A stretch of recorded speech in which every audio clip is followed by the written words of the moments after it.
What's going on, everybody? Welcome on in to Sports Live in the 215. Today we'll discuss the Phillies um, winning their series against the Chicago Cubs, taking 2-3. Um, Obviously, it's a good series win against a good Cubs team, a first place Cubs team that's got some young players and some veteran pieces doing their thing over there in the north side of Chicago. Um, Obviously solid, solid series win. Good mojo for the boys. Um, so with that being said, man, let's get into it. They win the first game 4-3. After a Brandon Marsh walk-off hit in the bottom of the 11th inning. Zach Wheeler, um, Zach Wheeler was absolutely incredible. He went 6 innings, um, 3 hits, 1 run. He was just Zach Wheeler. Um, it was just a typical Zach Wheeler performance. Very, very different against his last start against Atlanta, where he just looked like he didn't have it, and maybe he was worrying about his wife and his family, which is understandable. And w- once all that stuff got settled, he was absolutely just locked in, and yeah, it was really good to see. And then I can't really say enough about the job the bullpen did with the exception of Strom in the eighth.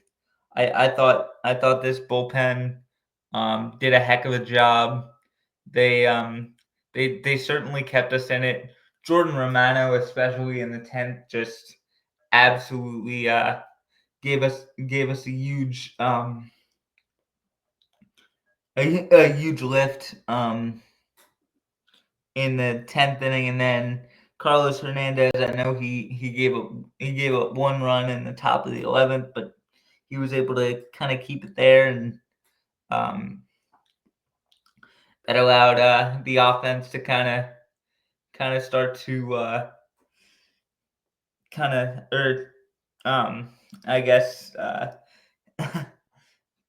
um, start to kind of roll in the 11th inning. Stott and Otto Kemp, Bryson Stott and Otto Kemp had two beautiful bunt singles.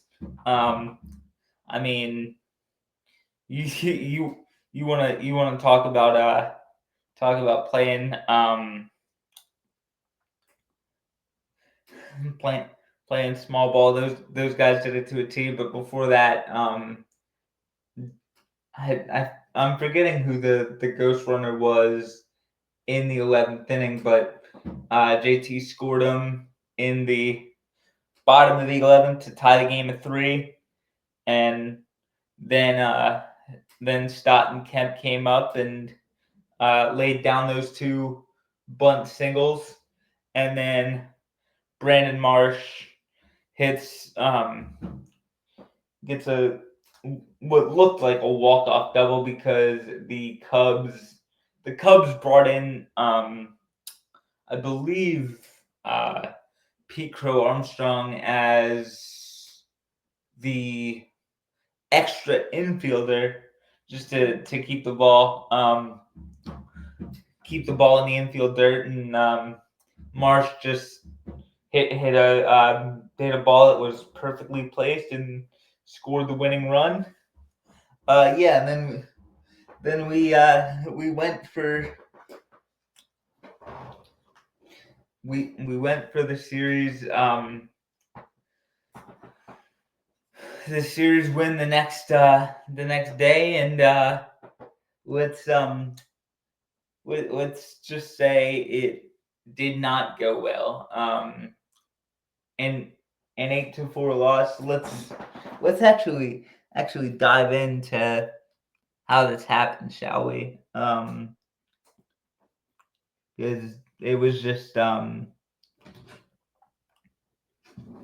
it was just not a good game. So give me 1 second.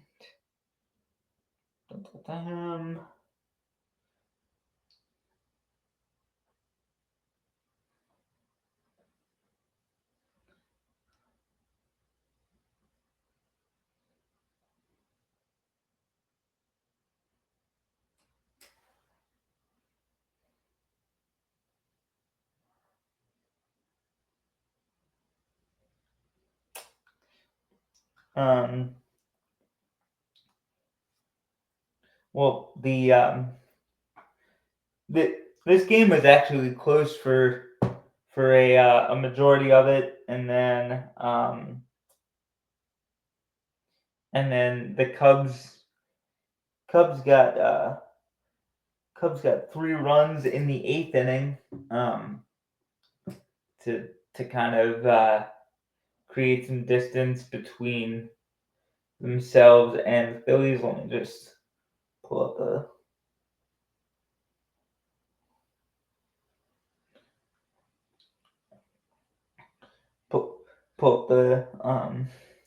box score. Mick Abel, on I believe it was probably Tuesday night. He went 4 innings, allowed 6 hits, 3 runs, all of them on solo home runs. Obviously, well, all 3 of those runs were earned. He just didn't have his best stuff. And then Banks went 1 inning, allowed a hit. Walker went 1 inning, 2 hits, 2 earned runs. Following that, Joe Ross went 1 1/3 inning, 2 hits, 3 earned runs. He just didn't have it as well. It just felt like kind of whoever the Phillies sort of threw out there didn't they just weren't sharp, and against a major league team, let alone a first place MLB team, you're not gonna win if your pitching isn't on point. It's gonna be rough, and then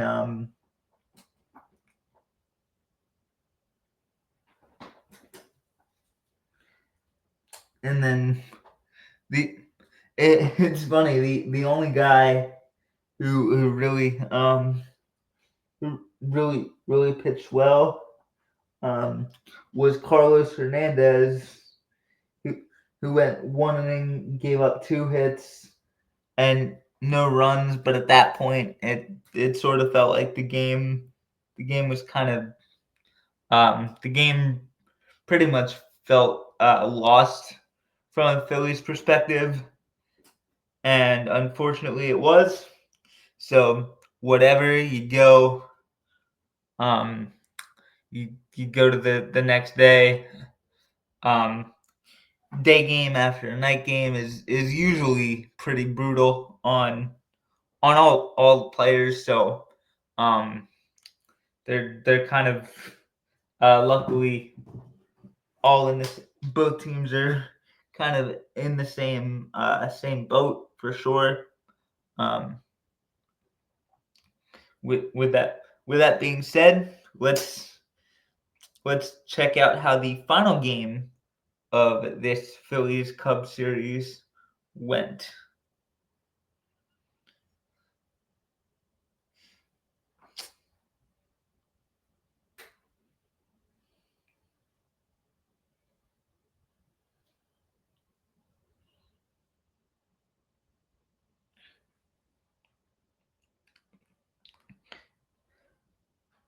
So the Phillies sent Jesus Luzardo to the mound. He went 6 innings, gave up 5 hits, and only 1 earned run. He was absolutely spectacular. Following him, Max Lazar went the next 2. Gave up 3 hits, 1 earned run, struck out 1. Michael Mercado, 1 inning, 1 walk, no earned runs allowed. He was really good. So a solid pitching performance, and the real star of this game for the Phillies was Alec Bohm with his 4 RBI day. He was absolutely he made an impact like all over the field. Not only with his bat, I feel like he made a couple nice defensive plays that I saw on the ESPN app, like watching the box score and stuff. So he was all over the place. Pitching was good. Offense as a whole, 10 hits. I mean, they were really it really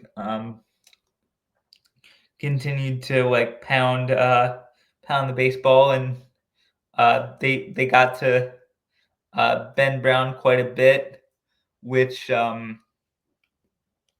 he went, I want to say, 5 innings, 6 earned runs. So that wasn't a very good showing for him in front of his former organization. I mean, the Phillies got back David Robertson in the Ben Brown trade, and it looks like even 2 years out, and I don't even think David Robertson's pitching anymore, but it looks like the Phillies got out on the strong end of that deal, and yeah, so it's a great series win. You'll love to see it against a good Chicago ball club. I guess the only good Chicago ball club is because their neighbors to the south aren't having they're kind of having a putrid season. Let's just put it that way. I was trying to be diplomatic, but it's a tough go for the White Sox, honestly. But not for the Cubs. So, I mean, good series win. I mean, any series win is a good series win, but especially against a first place ball club. Yeah, I mean, to have 7 runs, 10 hits, that's a good pitching a good offensive performance, excuse me, and then Luzardo 6 innings, 1 run. He kind of was able to bounce back from his 2 putrid starts against Chicago, Toronto and Milwaukee. So yeah, that's good to see. And hopefully he keeps that up. I have no doubt that he definitely will. The Phillies tinkered with his pitch grip, so he's not tipping his pitches anymore. So that's good. Anyway, with that being said, thank you guys for listening to this, and as always, go Phils.